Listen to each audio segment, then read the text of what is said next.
रामधारी गुप्ता उच्च गति अभ्यास खंड 1 प्रतिलेखन संख्या 9192 स्पीड 100 शब्द प्रति मिनट। Ready start. महोदय, हमारे यहाँ अशांति क्यों होती रहती है? इसलिए नहीं कि पुलिस वालों की संख्या बहुत कम है। अशांति इसलिए होती रहती है कि समाज में ऊंच नीच है और लोग अनुभव करते हैं कि उन्हें न्याय नहीं मिल रहा है। कानून और व्यवस्था की समस्या केवल भारत में ही नहीं है। मैं आपसे अमेरिका की ओर देखने को कहूँगी। मैं कहूँगी कि आप अन्य अनेक विकसित देशों की ओर निगाह डालें, जहाँ ना पैसे की कमी है, ना रोजगार की, ना दुनिया के सुख साधनों की। मैं आपको विश्वास दिला सकती हूँ कि एक अकेली स्त्री जितने सुरक्षित भाव से कोलकाता या दिल्ली की सड़कों से गुजर जाती है, उतनी उन देशों के अनेक शहरों से नहीं गुजर सकती। गुजरात को क्या सहायता दी गई? क्या आपने इसके आंकड़े देखने का कष्ट किया है? मैं यहाँ कागज पत्र लेकर नहीं आई हूँ, लेकिन मैं कह सकती हूँ कि गुजरात को भारत के कई राज्यों की अपेक्षा अधिक सहायता मिली है। आपने एक या दो विशेष परियोजनाओं की चर्चा की है। प्रत्येक परियोजना पर उसकी आवश्यकता के अनुसार विचार किया जाएगा और आवश्यकता का यह अभिप्राय नहीं है कि अमुक फर्म या व्यवसाय गृह को क्या मिलता है। आवश्यकता का आशय यह है कि उससे देश को अपने पांवों पर खड़े होने में सहायता मिलती है या नहीं। हमें उर्वरकों की आवश्यकता है।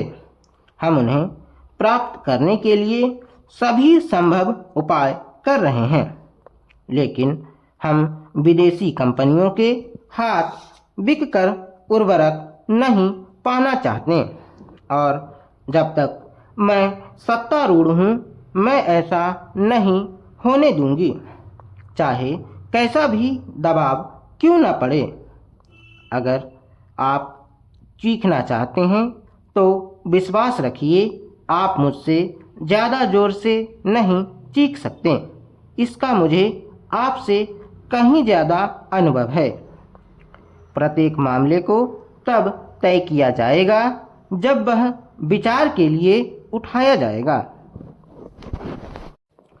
जहाँ तक टाटा परियोजना का संबंध है, वह योजना अभी सरकार के सामने नहीं आई है। यदि वह आएगी तो उस पर वैसी अन्य योजनाओं की तरह समुचित विचार किया जाएगा। अतीत में हमने कई बातों पर जल्दबाजी से काम लिया और आज हम उसका फल भुगत रहे हैं। आप महानुभावों को इस पर लिखी गई अनेक पुस्तकों के नाम बता सकती हूँ, जिनके लेखक ना तो भारतीय हैं और ना ही आदर्शवादी। महोदय, प्रत्येक कदम फूंक फूंक कर रखना होता है और हो सकता है कि हम कुछ वर्ष गंवा दें, लेकिन स्वतंत्रता गंवाने की अपेक्षा वह अच्छा होगा।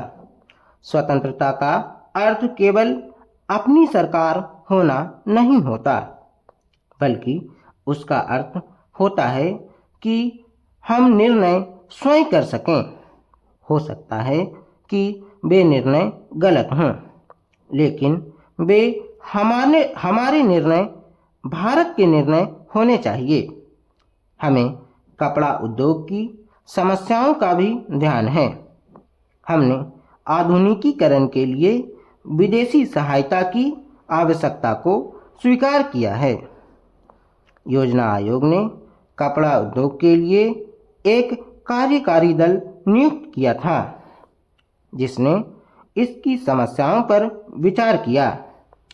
सिद्धांत रूप में यह निर्णय किया गया कि वित्तीय अभिकरणों के द्वारा धन उपलब्ध कराया जाए। हम अब वित्तीय संस्थाओं से बातचीत कर रहे हैं कि इन उद्देश्यों के लिए उधार की शर्तें कैसे उदार बनाई जा सकती हैं। आपने बंगलुरु की घटनाओं और बंबई में लिए गए हमारे कुछ निर्णयों की भी चर्चा की है।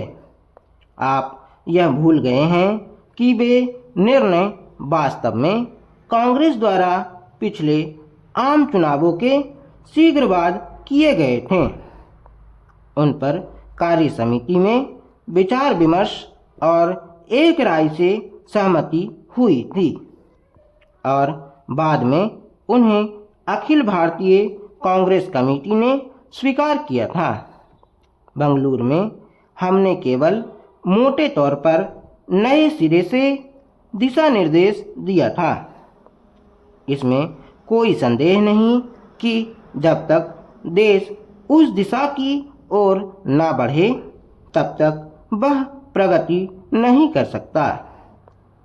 मैं नहीं समझती कि आदर्शवाद और व्यावहारिकता को एक दूसरे से अलग किया जा सकता है। सभी देशों को अपनी प्रगति किसी न किसी सिद्धांत पर आधारित करनी होती है। प्रश्न केवल यह नहीं है कि भारत में क्या हो रहा है, बल्कि प्रश्न परिवर्तन की उस लहर का है जो दुनिया भर में देखी जा सकती है। यहाँ अनुशासन और धैर्य के अभाव के बारे में काफ़ी कुछ कहा गया है। मैं समझती हूँ कि इन शब्दों का प्रयोग करने से पहले आपको इनका अर्थ ठीक से समझ लेना चाहिए। आप शायद इसे अनुशासन कहेंगे कि इंग्लैंड में लोगों से बेगार ली जाती थी और उनसे दुर्व्यवहार किया जाता था, या छोटे छोटे बच्चे अंधेरी खानों में काम करने के लिए जाते थे और अंधे होकर बाहर निकलते थे। जब वे इन सब के प्रति विद्रोह करते थे तो आप शायद उसे अनुशासनहीनता कहेंगे।